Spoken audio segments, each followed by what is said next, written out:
I recently became aware of a method for treating glass, and I was originally just going to use some frosting spray to try and do the same effect, but found out that I could do it using a rock tumbler.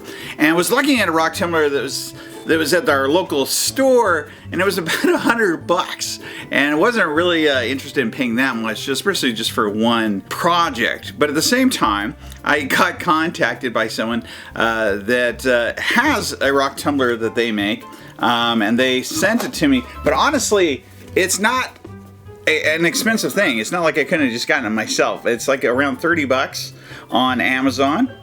And so I decided, you know, I'll check it out and see if it works adequately to be able to pull this off and see what it's like. When we open up the box, we got the device, we got this tumbler, I have several of these coarse powders. Step one, we're gonna be just unscrewing the top here, like so. We pull off this end here that is sealed. You get some rocks, and then I'm going to take some of my rocks right here.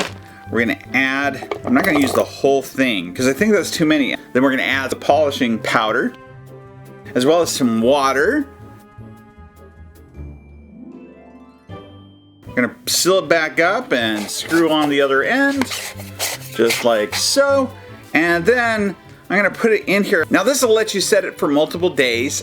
In this case, I'm just gonna do 3 days because I think that's kind of the minimum you need to clean the rocks and to get them to start to be polished.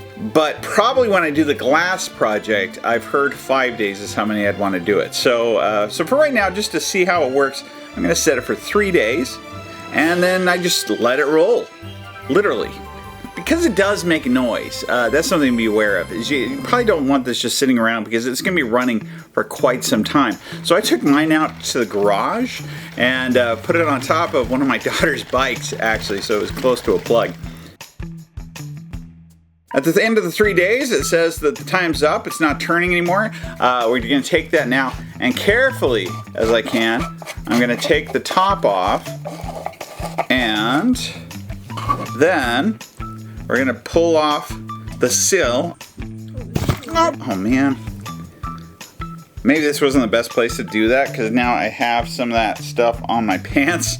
But at the same time, and it's a slurry now. So normally I probably just pour water into it and kind of rinse it out. But in this case, I'm gonna pull out the rocks because I wanted to see if they were done enough too. And then I'm gonna rinse them off with water.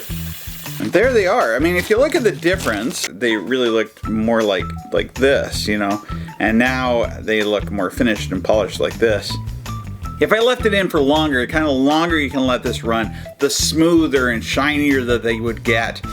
But it appears to do everything it's supposed to do. It's pretty basic, you know, kind of function, but should work great for the other project. And so as soon as I'm waiting in the mail for the glass pieces that I'm needing to put in there, and then I'm going to be tumbling those, and we'll see how well it comes out, if it really gets that kind of sea glass look to them. In the meantime, check out some of our other videos, and also like, subscribe, comment below. This has been your Geek Fix.